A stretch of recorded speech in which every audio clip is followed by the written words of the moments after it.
Now we're going to create the graph given its algebraic representation. So the algebraic representation is what I'm going to highlight here in yellow. This is the algebraic representation.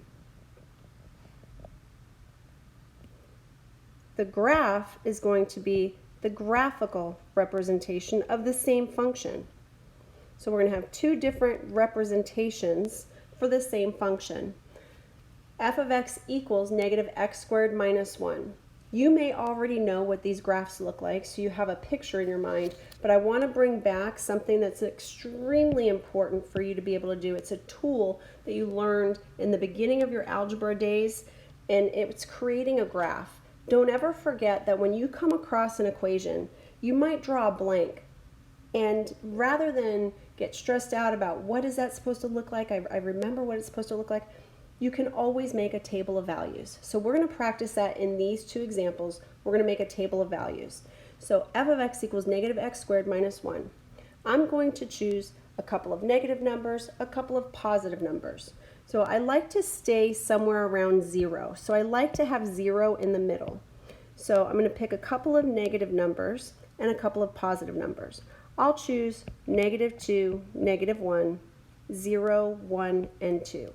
And the reason I was able to choose some negative numbers and some positive numbers is because anything is allowed to go in for x. I don't have any restrictions. You can take any number and square it, whether it's positive or negative. So I'm going to put my negative 2 in, and when I put in negative 2 in, I get the opposite of negative 2 squared. So the opposite of negative 2 squared, the opposite of negative 2 squared minus 1. Well, negative 2 squared is 4. The opposite of 4 is negative 4, minus 1 is negative 5. So we put a negative 2 in, 1, 2, negative 2, and we're going to get a negative 5 out. So there's our first point. Now we're playing kind of connect the dots, so the more points we have, the better picture we're going to have, that we can connect the dots and get a nice accurate depiction of what this function looks like graphically. Negative 1, when I put a negative 1 in, negative 1 squared is 1. The opposite of 1 is negative 1. Negative 1 minus 1 is negative 2. And if you need to go off to the side and do that, the opposite of negative 1 squared minus 1, you have to do the squared first, so that's going to be 1, then this opposite comes here, and that's how you get negative 2. Feel free to do that. When you put a 0 in, you get negative 1 out. When you put a 1 in, you get negative 2 out, and when you put a 2 in, you get negative 5 out. So 0, negative 1, 1, negative 2, and 2, negative 5. So this gives us a really good idea of what this parabola looks like. We'll talk about parabolas in depth in another lesson. But there's our graph, negative x squared minus 1. That's our graph of f of x. Now when I'm graphing, sometimes I like to label that f of x and move on to the next. F of x equals 2/3 x plus 1. 2/3 x plus 1. Now, you might already know how to graph linear functions. You can recognize that this is linear. I'll come back to that. I want to start, though, with our table of values. So I'm going to start with our table of values. I'm going to say, okay, I want 0 for sure. And then I'd love a few negative numbers and a few positive numbers. But I need to be strategic in the negative numbers that I choose, because I'm going to be multiplying that negative number by 2/3. So it would be really nice if I had multiples of 3. So I'm going to choose negative 3, and I'm going to choose negative 6. Both of those are multiples of 3. And then I'll choose positive 3 and positive 6. So when I put a negative 6 in, I get 2/3 times negative 6, and then plus 1. 3 goes into itself once.